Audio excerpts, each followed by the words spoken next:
Bismillahirrahmanirrahim. Assalamu alaikum warahmatullahi wabarakatuh.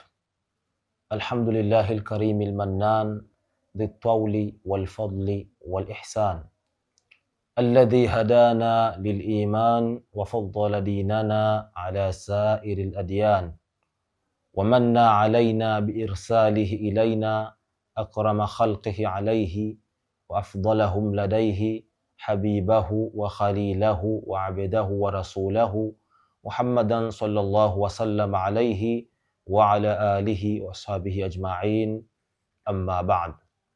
Mpenzi mtazamaji wa chaneli yetu ya Rabta TV, hewani ni kipindi chako pendwa cha visa vya mitume.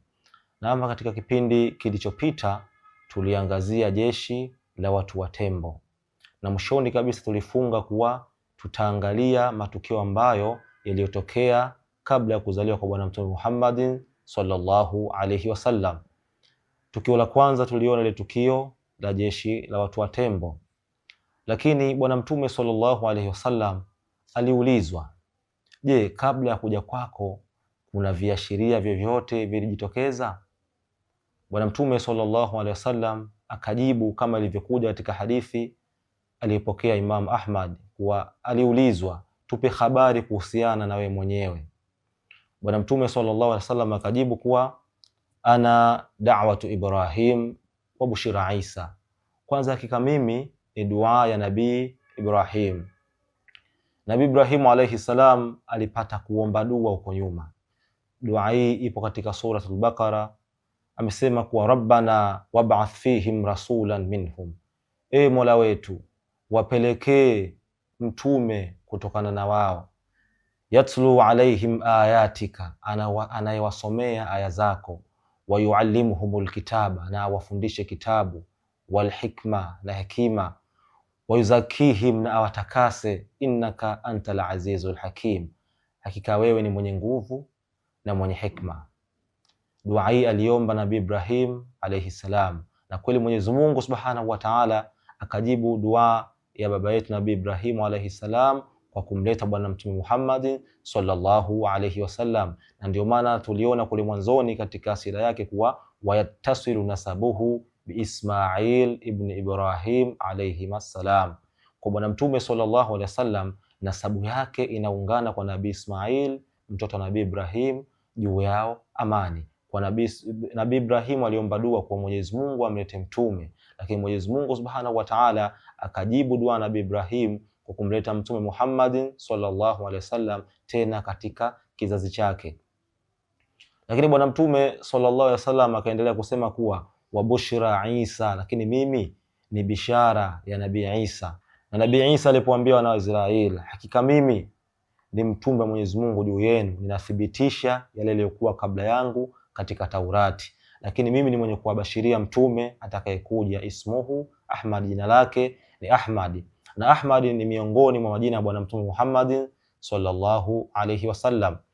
Lakini katika hadithi hii Bwana Mtume sallallahu alayhi wasallam anatuelezea tukio lake lingine lililotokea kabla ya kuzaliwa kwake. Anasema kuwa waraat ummi hina hamalat bi kaannahu kharaja minha nurun adha'at lahu qusuru Sham, na alipata kuona mama yangu pindi alipobeba ujauzito wangu kana kwamba kuna nuru imetoka katika tumbo lake yeye, imeangazia katika mji wa Sham.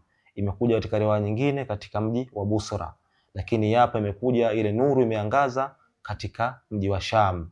Tukio hili lilitokea kabla hata hajazaliwa Bwana Mtume Muhammad sallallahu alayhi wasallam, na ndio maana wanazuoni wengi wanaotafsiri Qur'ani akiwepo Ibn Kathir akiueleza mji wa Sham bi maana Syria, ule mji kuwa ni mji mtukufu, kwani hata baba yetu Nabii Isa tunaambiwa uko mbele mwishoni mwa dunia atarudi Nabii Isa ibn Maryam, atashukia katika mji wa Syria katika eneo la Damascus. Atashukia kule Damascus, ataenda zake mpaka mitaa ya Madina, atakutana na Imam Mahdi, wataenda kumuua Masihi Dajjal. Lakini atashukia wapi? Atashukia katika mji wa Sham. Ule mji uliangaziwa na nuru ya Bwana Mtume Muhammad sallallahu alayhi wasallam, na Bwana Mtume ni nuru.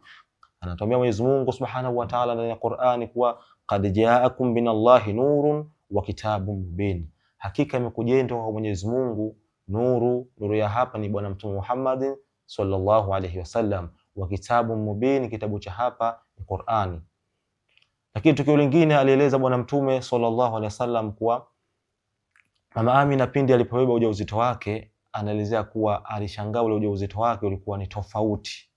Bimaana kuwa akina mama wakibeba ujauzito ndio maana wanakuwa wanaitwa wajawazito, maana kuna uzito unaopitia. Lakini kwa Mama Amina ilikuwa tofauti, kwake yeye alikuwa ana wepesi, yani kule ujauzito ni wa aina yake. Yote kwa sababu gani? Kwa ajili ya Bwana Mtume Muhammadin sallallahu alaihi wasallam, kutokana na yule anayekuja ni mtukufu.